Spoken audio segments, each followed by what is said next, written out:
Want your podcast and videocast to be seen, heard, found, and rewarded in this noisy digital world?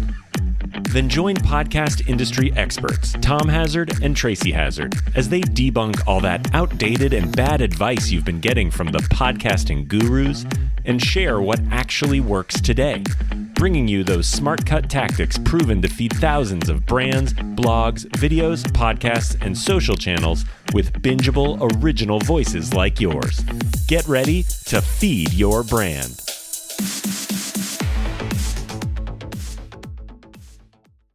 Hey everyone, welcome to Feed Your Brand. I'm Tom Hazzard, your host, and today I want to talk about a topic I get a lot of questions about from some of our podcasters that we support. And I want to talk about the pros and cons of making guests pay to be on your podcast. And sort of the footnote or subtitle to this is also, I think, pros and cons of paying to be a guest on someone's podcast. These things sort of go hand in hand. So I'm going to talk about it from both perspectives a bit here. And the big thing that I want to share with you is context is very important as you consider this. Okay. There's not one universal answer. That's why I'm saying it's the pros and cons of doing it, of either making guests pay or paying if you're wanting to get more exposure just for your personal brand or your podcast or your business.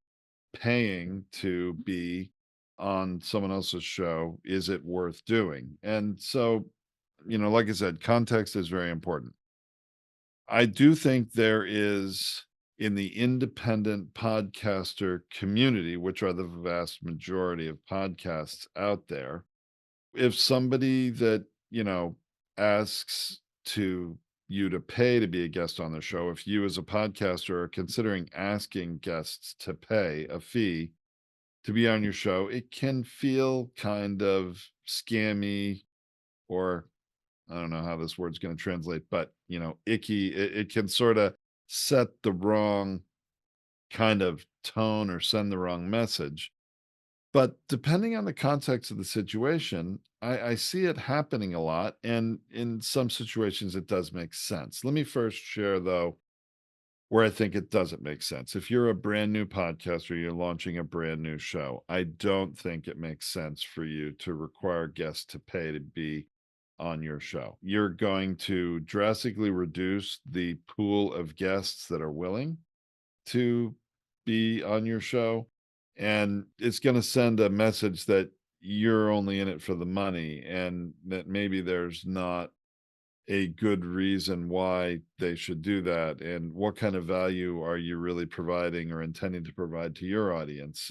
So as a brand new show, as an independent podcaster, I mean, obviously there are large corporate commercial shows and PR agencies and all sorts of different organizations are probably paying a lot of money to get people as guests on certain podcasts. But that's not really what I'm talking about. For the small independent podcaster, especially starting a new show, probably it's not in your best interest because it's probably going to send a lot of people running, not just walking or turning and leaving, but running in the other direction to not want to be associated with you or not interested in being on your show. Now, if you have a well-established show with metrics that you can share and you can really make the value case, sell the value proposition that this person's going to get a lot of exposure on your show, and there is a value to that, and that you want to require a fee for them to share in that value because they're going to get exposure through your show. If you can really show that and make that case, then charging people to be on your show may be just fine. I will tell you the best cases where I've seen this are two things: where a podcaster really does a lot of effort in promoting the show and they have a lot of costs and expenses in doing that, and they ask their guests to contribute to that. That can be received a little better, or even more so, giving your guests an option saying, hey, we pay to produce this show. and we do promote it, but we have some additional promotion opportunities to reach even more people. And if you're willing to pay for that, your episode can reach more people, and can sort of position it as, hey, there's a sort of a premium opportunity to get more exposure if you're willing to pay. I've seen some shows do that. That still is met with some limited success, and sometimes is met with some, a healthy dose of doubt and skepticism that, well, why wouldn't you do that anyway for the show? Why make me willing to pay? Well, because hopefully, I guess the perspective is you, the host, should benefit from that in your business, maybe more so than the guest. And the guest is, providing their time and their mind share to be on your show and be interviewed. So, I mean, there's different ways people look at this. Some podcasters think, well, no, yeah, I'm getting this guest to come on my show, and that's a wonderful thing, and I don't want to charge them for it. And others are like, hey, I'm doing a heck of a lot of work. I'm spending a lot of money, and you know, I want the guest to help share in that, if they're going to be on my show. And some people do require it. So there are benefits and there are drawbacks to considering this. The ones that I've seen that I think have the most integrity and work the best, I'm going to give you two different examples here, is that we have a customer here at Podetize that literally the show is so popular and there are so many guests who are already booked, lined up for literally scheduled for a year they're not even going to be interviewed for a year. Forget then when it's going to publish. Now I keep telling that customer, wow, that's a pretty deep calendar of guests. You might consider publishing more than one a week if you've got that kind of depth. It's easy for me to say, but then it doubles the cost of producing those episodes over that period of time. And this particular customer who actually reads the book of their guest and does a lot of research and homework and puts a lot of thought and energy into the interview. And that's very hard for her to do more than one a week. So I can understand that. But what she's done is really pretty interesting because she will have people that want to be a guest and they're like, whoa, wait a minute. You're not even going to interview me for a year? Okay, I'm not interested in that. Or, wow, that's really far out in the future. What I'm doing and what I want to share with your audience is more timely. Well, so what she offers is the ability for the guest to pay to jump the line to, hey, there are many other people who are scheduled and signed up ahead of you to be interviewed, and many already have been, and they're just being produced and scheduled over the next couple months. If you want your episode, if you want to be interviewed now and want your episode to air within the next 6 weeks, is usually what she's doing. I think within 6 weeks, or sometimes maybe within a month, I'll do that, but you're gonna have to pay a fee of, $300 or $400, whatever it is. I think those are sort of the range of what she's charging for that. That to me makes a lot of sense because people can understand, hey, you've just come now to ask to be interviewed on this show.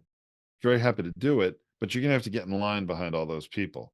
If you wanna jump the line and get your recording done now and your episode published sooner, that's fine, but you're gonna need to pay. And then the other people who got in before you understand, hey, they didn't pay and they're waiting for the natural time to happen and their episode will publish. But so to me, you're paying for premium publishing date happening sooner, not having to wait. That I think is a reasonable and good reason why someone might charge a guest to be on their show, or for a certain context or timing of being on their show. They don't have to and choose not to charge everyone for that. But a pretty deep, recording schedule is, I think, a reality for some shows.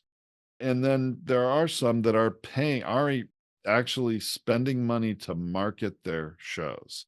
I mean, at Podetize, we have now a new promotion program where our podcasters are paying, and their podcast, audio clips of their recent episodes are being advertised on literally thousands of mobile phone apps, not podcast apps, but to raise awareness to new listeners every month. And there's a cost to that. And it works. It's driving people to go and, click from that ad to go to their podcast page on their website or their YouTube channel or their show on Apple or Spotify, wherever they want them to go. But they're paying money to do that. So they can show, hey, this show is being advertised to hundreds of thousands of new people every month. The impressions of those ads, they're reaching and being heard by hundreds of thousands of people every month. And you're going to benefit from that if you are willing to pay a fee. And so what they do then is have that episode with that guest be some of the sound bites that are played in those ads. So that's just one marketing program that's really working today to raise listenership and raise awareness of a podcast that a lot of podcasters are doing with us here at Podetize. I know there are other programs that other podcasts engage in and pay agencies for social media promotion and to get exposure, or they're paying people to get more exposure to their YouTube channel. And if there are some real costs and the podcast can show that to, the potential guest, here's the good reason why we request, and that's a polite way of putting it, or in some realities it may be more require a fee for you to be a guest on the show when you've been accepted to be a guest. You can at least understand why that is. There's a good reason why, and they're going to get great value and exposure from it. That's why they should pay. And then I think there are an awful lot of guests that are willing to do that. Another one that I think is very important and worth mentioning is that we have some nonprofit podcasters, okay? And they're looking for donations and things and, to help support. And they're actually that we have some nonprofit podcasters that are entirely supported by donations. It's a passion project what they're doing for the podcast, and they are trying to help cover the cost of production so they can keep serving their community. And a lot of these are really good causes, okay? And so they're asking and not requiring, but asking, recommending every one of their guests contribute $200, let's say, to, help cover some of the cost of their podcast. And a lot of their guests on these nonprofits are willing to do that. And some of them even willing to contribute and donate more because they agree with the message and the cause and who the podcast is supporting out there, and they want to help do that. So you can use things like, Patreon and some of those other things where you can just take, credit card payments over your website. I see some doing that and some doing it through the booking process in order to book to be a guest. Even if it's an option, the option is right there for them to do it. And seeing a lot of people willing to do it. Now, I know a lot of you new podcasters listening here might be thinking, whoa, this is a whole nother level. I wasn't thinking of ever, charging someone to be a guest, and it's overly complicated. Well, don't worry about it. Don't think about that right now. Get your podcast established. And over time, there may be an appropriate situation and good reason why you might want to charge a guest to be on your podcast, but it's not for everybody. I don't believe I've ever charged anybody to be a guest on any one of the podcasts that I've done over the years, but I have a different purpose for my podcast and what I'm doing. And I really don't need to charge someone, and I never did. Now, I did different kinds of monetization, though, through sponsorship. This is one way people monetize their podcast, is charging their guests to be on the show. But now let's talk about, should you pay to be a guest on someone else's show? And I've got an example here I want to share. There are some shows, actually, somebody I do business with who's not a podcaster, just has a marketing agency, asked me actually earlier this week, a couple days ago, hey, Tom, I have had someone approach me about being a guest on their podcast, and they've given me all this criteria, and they're not charging a whole lot of money. It's a couple $100, but can you look at it and let me know if you think that it's worth doing? And initially, when he told me this on just a phone call, I had my sort of doubt and skepticism meter was going up a little bit, and I'm like, you got to be careful. You really got to evaluate it. But he sent me the information, and when I saw the metrics of what they say their listenership is, and you have to take a little leap of faith there because you cannot conclusively prove that unless even if they provide you screenshots and things, you have to trust they're true. And I have seen some shows doctor that stuff. I'm really sorry to say. I've seen some shows absolutely fabricate their numbers. And that doesn't help us all in this industry, right? When we are providing an offer that has value to the potential guest. But anyway, he forwarded me this email. I reviewed it, and it was like $269 they charge. And when I looked at their website, saw their podcast, and I was able to look up some things, said, all right, this is a legitimate show. And the owner of the marketing agency I was talking to says, look, I'm always trying to get exposure, and it seems like their audience is a good fit for me. Less than $300. It's not a huge expense for me. I'm willing to do it. Do you think it's worth it? And I said, yeah. I actually, after looking at it, said, you know what? I don't always think it's the best situation to set a precedent for paying to be a guest on shows. But in this one, in your particular context, you're not a podcaster, you own an agency, and you're wanting to share some of your wisdom with a podcast audience, and you're willing to pay to do it. And they seem to have some decent audience. And from what I could look, it was at least believable. The podcast was well established. They had a long history. And I said, you know what? Yeah, I think it'd be worth doing for you. And that was my opinion. Now, let's go to another whole level. And I'm going to provide this last example in terms of context is a podcast that many of us podcasters have heard about because it was one of the early, very successful podcasts that is one of those what they call sort of passive income podcasts. And I don't really think it's that passive because I know that the organization behind it does an awful lot of work. So, but I know others who have paid as much as $5,000 to be on a single episode, to be a guest on a single episode of a very big podcast. And the one that I am remembering and that I know, I spoke to this person. So, I mean, I didn't pay to do it, but I spoke to someone that did. So this is, I guess, secondhand information, but I also believe it and have done a little homework and believe it to be true at the time. I don't know if they're still doing it today, but the show is Entrepreneur on Fire, John Lee Dumas. They are well known for, being a huge podcast with a very large listening audience. And they pitch that they provide a tremendous amount of value for every guest on their show. And at that time, and it may be more today, or they may not doing it anymore. I did not do that level of homework for this episode today because it really doesn't matter for what I'm sharing with you, because there are other shows that I know do charge large amounts of money for someone to be a guest. And at the time, they're charging about $5,000. And talked to a couple of people that did that. And it was quite a big value proposition, but not a lot of them got the return they were expecting out of it. And I'm not saying everyone does not. I am not bashing Entrepreneur on Fire podcast in any way. I think that depending on certain situations, there could be value in that.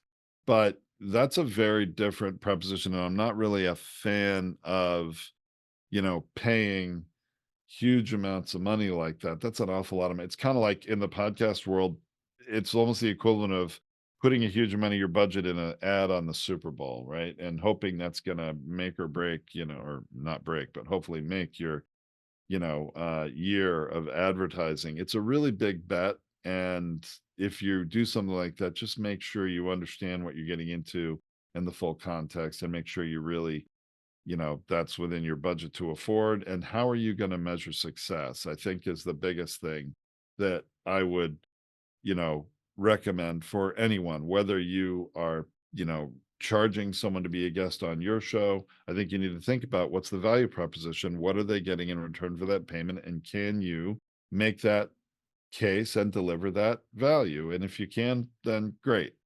You can charge for someone to be a guest on your show.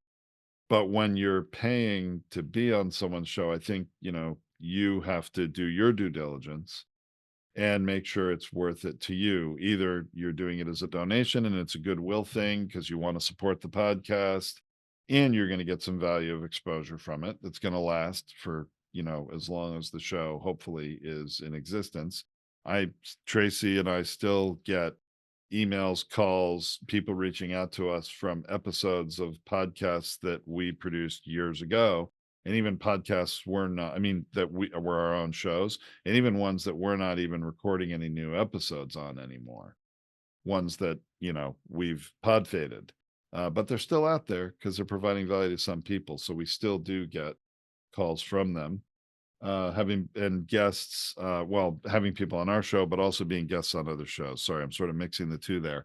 We've done it where we've been guests on other shows and we're still getting value from that. So there is a value proposition. So again, I want to return to the context is really important. And for certain shows, I can understand when you evaluate that. If you think, oh my gosh, I'm going to run the other direction, I am not going to pay to be a guest on that show because it just feels like they're using me, the guest, as a profit center. And if you're not willing to do that, you don't have to do it. But there are many situations where it makes perfectly good sense.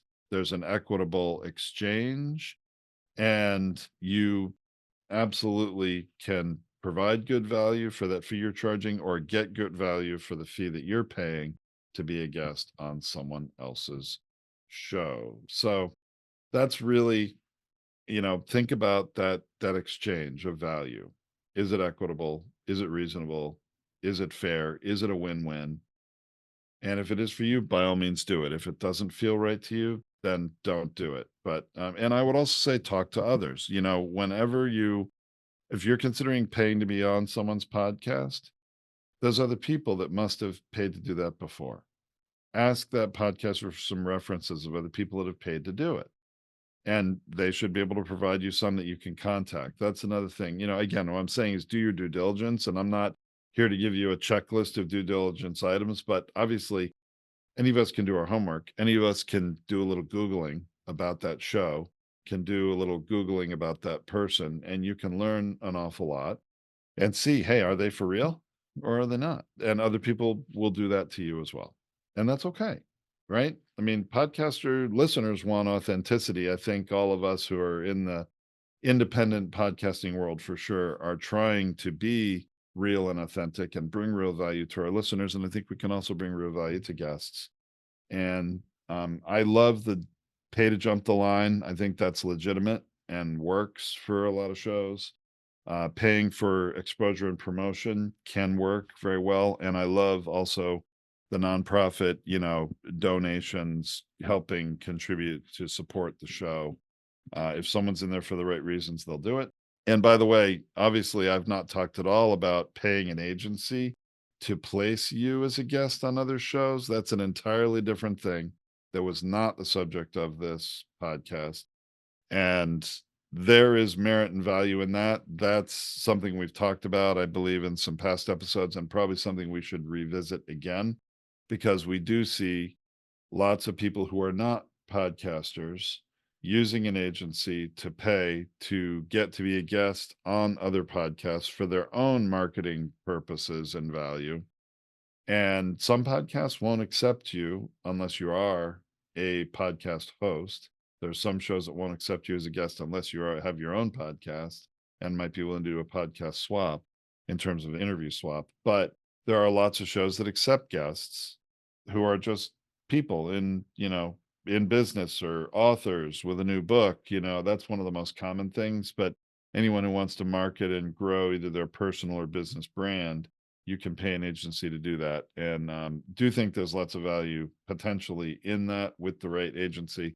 But other than that, we'll save that topic for another day. All right. So I hope you found this useful and valuable. Again, pros and cons. I'm not saying you absolutely should or you absolutely shouldn't. There are good reasons why you might want to. And then there are some good reasons why you may want to.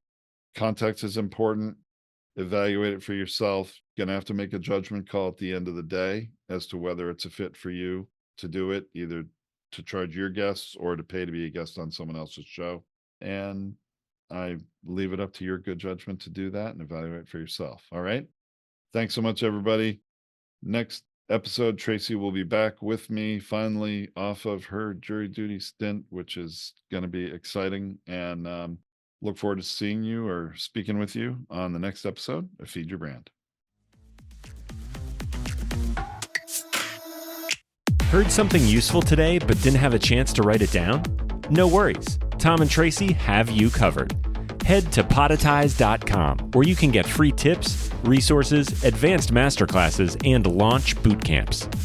While you're there, book a free audit to find out how your podcast scores against the competitors and what you can do about it.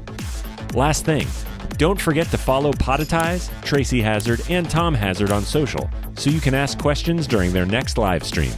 Until next time, keep podcasting.